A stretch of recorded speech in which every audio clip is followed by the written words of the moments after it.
Hi, and welcome to episode 6, where we will be talking about perfection. First and foremost, I know that we all strive to be perfect. We want to appear perfect. We want everything to be perfect, and we think that that's the way God wants it. And it's not. It's absolutely not. Do not get me wrong. We should strive to be better. We should strive to live like Christ. We should strive to do all of this. But God is fulfilling His purpose irrespective of if you're perfect or not. And most of the time, God used the imperfect things, right? He said, I use the foolish things of the world to confound the wise. So when we're navigating perfection or want to be so perfect, sometimes that is keeping us hindered because we're chasing this idea of what we think perfection is versus just living out our life or living out the purpose that God fulfilled and allowing Him to do His work in us. If we were all so perfect, we would be Him. We would be sitting on the throne with Him right now, and we're not. Now I'm not saying this gives us a gateway to go out and just live your life however you like and please. No, because freedom does not mean the freedom of consequences. So always remember that. But I've been on this journey, and me, my mom, and my sister, we started this Bible recap for the year where we're reading the Bible, the whole Bible within a year. And it's in chronological order of the events that happened. And what I'm noticing is there is lineages of sinners and that God uses. I'm talking about from Noah to Abraham to Isaac to Jacob to Joseph to Moses. We're seeing, and sometimes I'm like, wow, his dad did the same thing. And I'm talking about murder. I'm talking about lying. I'm talking about having babies, that outside of the marriage, or with the concubines, etc. And you're seeing this, and God, in spite of it, says the purpose has to live on. God says my purpose, my will still has to be done. This lineage is the lineage that brings in Jesus. So nothing is stopping the move of God. And I've seen this time and time again where He's talking about how something imperfect happens and God says, okay, but hey, the purpose still has to be fulfilled. Something imperfect happens and God says, hey, the purpose still has to be fulfilled. And that's what He's saying to us. Yeah, you will mess up, but the purpose still has to be fulfilled. When He says something, God does not go back on His word. He doesn't go back on His covenant. My sister helped me to realize this, but she said Jesus was always here. He was always in existence. He was in the kingdom of heaven, but He was a piece of God. And this is God in humanly form that came to the earth. But He was always in existence. We just start seeing Him when He was placed on the earth.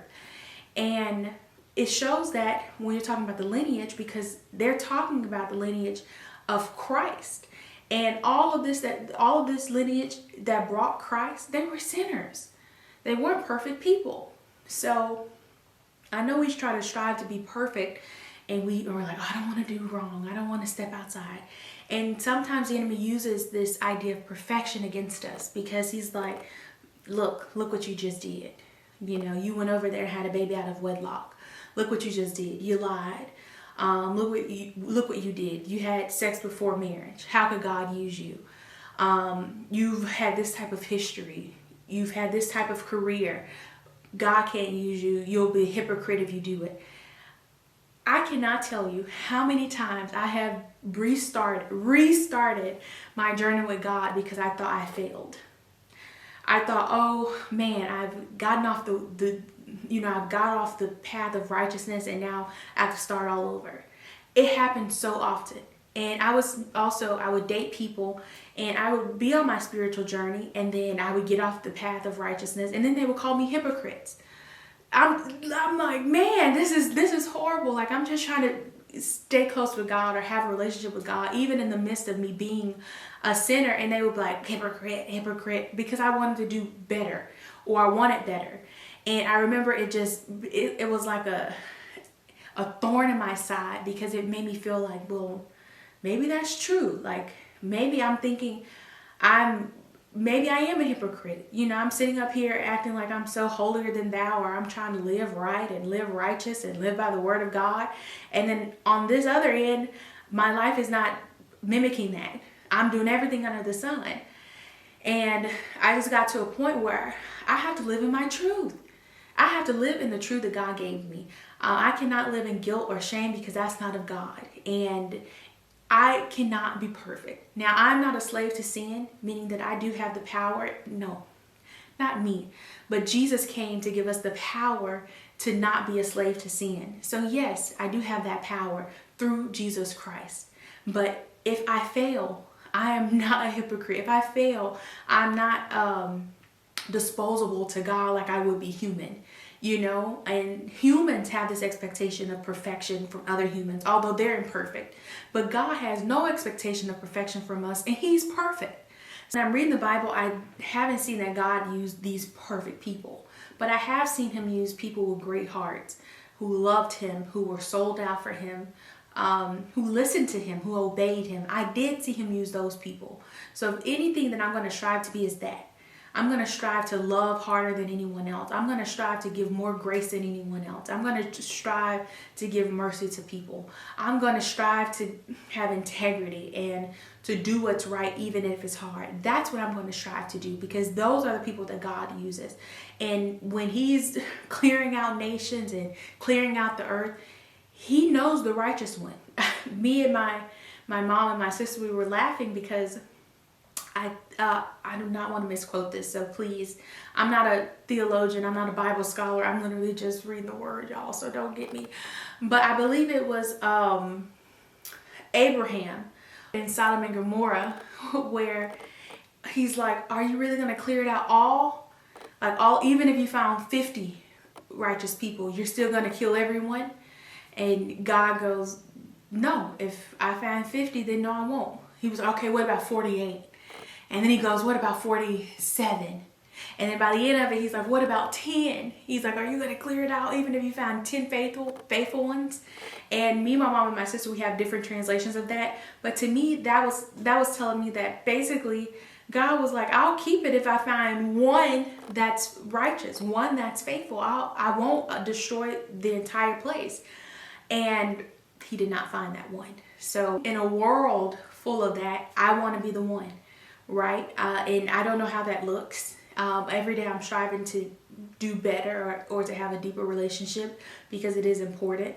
Every day I'm unpracticing perfection. You know, everything doesn't have to be so right. You know, everything doesn't have to be completely perfect. I don't have to dot every I and cross every T. I just have to do it. And even with the podcast, I'm like, if I don't say this right, or I don't look this way, or yada, yada, yada, then it's not right. And no, actually, I had to just start.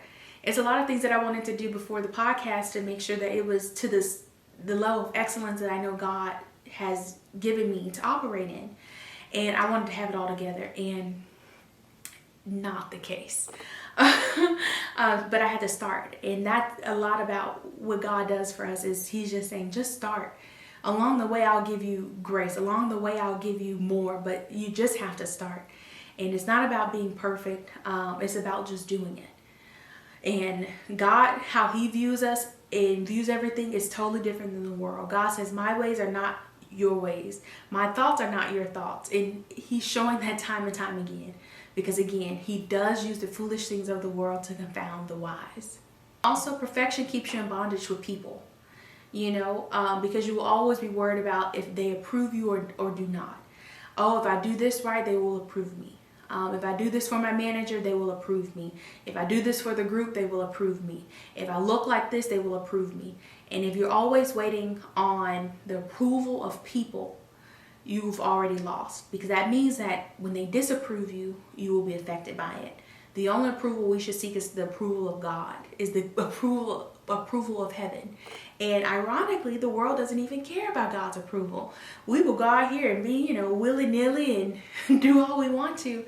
And God is the last thing that's on our mind. But we will care about what the world thinks. Oh, we will care about, if they care how many followers I got, if they care how I dress, if they care if I have this bag or that bag. They will care how I speak or how I talk or my body. And we care so much of what the world thinks. And we don't put that much thought into what God thinks. And I remember my mindset started transitioning from what the world thinks to what God thinks. And I started living like, hey, I'm not living for man. I'm living for God. Everything decision I make or everything that I do is going to be an honor and reverence to him. And however that comes is how it comes. But that's who I'm sold out for. If people don't like it, that's a people problem. That is not a me problem. So I just started slowly but surely only thinking like, hey, how God views me is the only view that matters. And I would often say or often think that whatever I do is unto God. It's not unto man. So if I'm going to do something, it's because of the glory of God. It will not be because of approval from man. So I know this one is a little shorter than normally, but hey, when I've said all that I have to say from God, that's all I got. So that's it. Please join me here again for our next episode, and thank you for joining me.